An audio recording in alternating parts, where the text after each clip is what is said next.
हाय, मैं हूँ Gauri and welcome to the F and O update. 27 जनवरी को बिगनिंग से ही मार्केट्स में वीकनेस बनी हुई थी और निफ्टी ने अपने की सपोर्ट्स के नीचे क्लोजिंग भी दी है। इसमें एक रोल प्ले किया ग्लोबल क्यूज ने। सो एक्चुअली डीप सीक जो कि चाइना की एक एआई कंपनी है, उसने अपना एक open source AI model release किया है। इंटरेस्टिंग बात यह है कि इस कंपनी ने इसे बहुत ही कम कॉस्ट में डेवलप किया है, which is being looked at as a big negative for US tech giants. तो ये था one of the reasons. Now let's dive into charts, but पहले आपको याद दिला दूं कि आपको हमारे चैनल को सब्सक्राइब करना है। वीकली वीडियो के सेटअप के हिसाब से हमने वीकनेस को हाईलाइट किया ही था और निफ्टी में हमें इस 9 दिनों के कंसोलिडेशन जोन जो कि लगभग 400 पॉइंट्स का था, उसका ब्रेकडाउन देखने को मिला। जूम आउट करके हम देखते हैं तो 22,900 के इस सपोर्ट के बाद इंडेक्स का नेक्स्ट क्रूशियल सपोर्ट है 22,700 से 22,600 के जोन में, और अब 23,400 और 23,200 का जोन रेजिस्टेंस का काम करेगा। आज के प्राइस एक्शन के बाद हम अब ओपन इंटरेस्ट को कंसिडर करेंगे। 23,000 कॉल पर सिग्निफिकेंट एडिशंस हुए हैं, सो इंडेक्स को इस जोन में रेजिस्टेंस विजिबल है। पुट्स 22,500 पर स्टैब्लिश्ड हैं, तो इस जोन में इंडेक्स को सपोर्ट भी विजिबल है।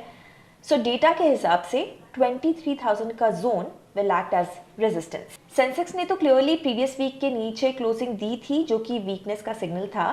अब यहाँ भी हमें इस कंसोलिडेशन जोन का ब्रेकडाउन देखने को मिला है, which is again a sign of weakness.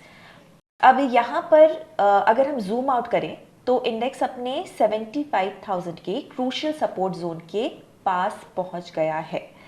अगर यहाँ इंडेक्स 75,000 के इस जोन को के नीचे क्लोज हो जाता है तो फिर वीकनेस और बढ़ सकती है। इंडेक्स का रेजिस्टेंस 77,000 के जोन में एस्टैब्लिश्ड है। 28 जनवरी की एक्सपायरी का ओपन इंटरेस्ट हम देखें तो सेंसेक्स में 76,000 की कॉल पर सिग्निफिकेंट OI लगा हुआ है। सो इस जोन में इंडेक्स को रेजिस्टेंस विजिबल है।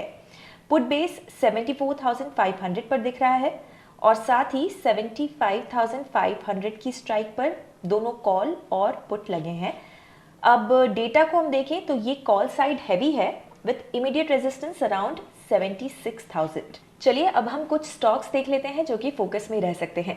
लॉन्ग बिल्डअप देखा गया in bank of India and Torrent Pharma. Short buildup देखा गया in Laurus Labs, CDSL, IDFC first bank, Kalyan jewellers and Shriram finance. Nifty 200 के बास्केट में वॉल्यूम और प्राइस के हिसाब से जो स्टॉक्स मोमेंटम में रह सकते हैं वो है bank of India, Torrent pharma, federal bank. अगर आप ट्रेडिंग और इन्वेस्टिंग एक्सपर्ट से सीखने में इंटरेस्टेड है देन एक्सप्लोर कीजिए अपलर्न को, जहां पर केवल 999 के प्राइस पर आपको मिलेगा 3 महीनों तक हमारे वेबिनार्स और कोर्सेज का अनलिमिटेड एक्सेस। ज्यादा डिटेल्स के लिए डिस्क्रिप्शन चेक कीजिए।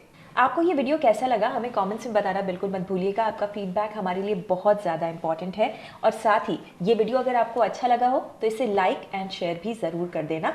हम जल्द ही मिलेंगे नए वीडियो के साथ, बट उससे पहले याद दिला दूं कि hit the subscribe button. Investment in securities market are subject to market risks. Read all the related documents carefully before investing.